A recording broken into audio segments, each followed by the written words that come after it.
Every artist knows that inspiration can come from all sorts of places, many of them surprising. This is conspicuously true in comic books over the last several years. Individuals from various different entertainment media, including film, television, novels, music, and even professional wrestling, have recently entered the comics field. The importance of this leads back to diversity. Gaining new perspectives is crucial to a thriving industry. Many comic book creators have little in their repertoire other than working on comic books.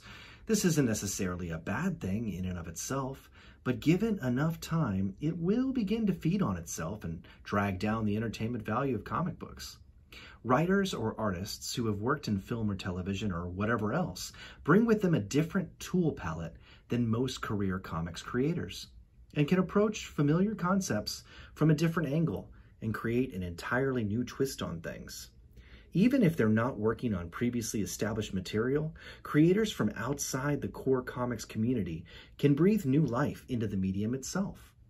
The influx of outside professionals into the comics world can be partially attributed to a renewed willingness for editors and executives to step out of the way and let the creative talents just do their thing. In the past, decisions for where a story was headed were often made by editors who stood watch over a stable of comic books. Writers and artists were dictated to and often saddled with silly restrictions. This type of interference has a flair for killing off creativity. Creative vision and conformity just don't mix.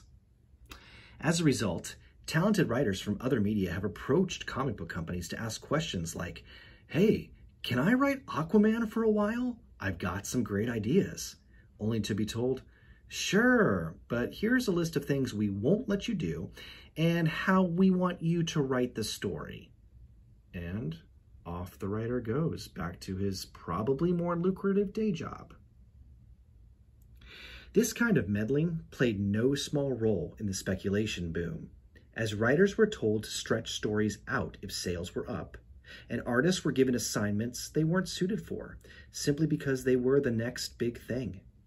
The merit of giving a creator some breathing room was made readily apparent, and the bigwigs have become decidedly more generous in allowing creators to see their ideas through to fruition, which in turn has brought in several names not usually associated with comic books. Filmmaker Kevin Smith wrote a number of comic books for Oni based on characters from his films, and became a fan favorite, writing the relaunched Daredevil title at Marvel Knights. Smith then went on to revitalize Green Arrow for DC. His flair for witty dialogue and insight on relationships brought a fresh mood to each series. J. Michael Straczynski, the creator of the sci-fi television series Babylon 5 and writer on many other TV shows, began his comic book series Rising Stars at Top Cow in 1999, and later a series called Midnight Nation. He is now the regular writer on The Amazing Spider-Man and has sparked a resurgence in Spidey's popularity. The creator of the television show Buffy the Vampire Slayer, Joss Whedon, wrote Frey, a comic book tale set in his distant future of his Buffyverse, and has indicated interest in doing more comics once Frey is complete.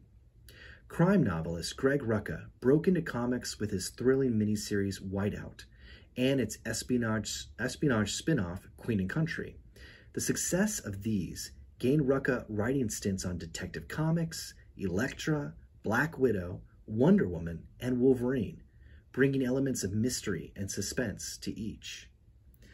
These are just a few examples of individuals who jumped from other media to comics, a trend that continues to grow. Writers, comedians, illustrators, and entertainers of all sorts are putting a new face on comic books, which will draw more readers into the medium and help solidify the fact that comics are an entertainment form like any other, not to be dismissed as kids' stuff.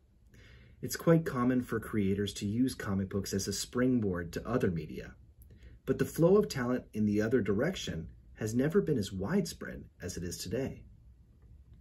One result of this has been that writers are enjoying the same level of celebrity as artists have had for decades. A big-name writer on a comic book now has as much, if not more, impact on the sales and popularity of the book as a big-name artist. I feel this is an important equalization in the climate of the industry. Comic books are a visual medium, but their core purpose is in telling a story or getting a point across. The art is only half of the equation.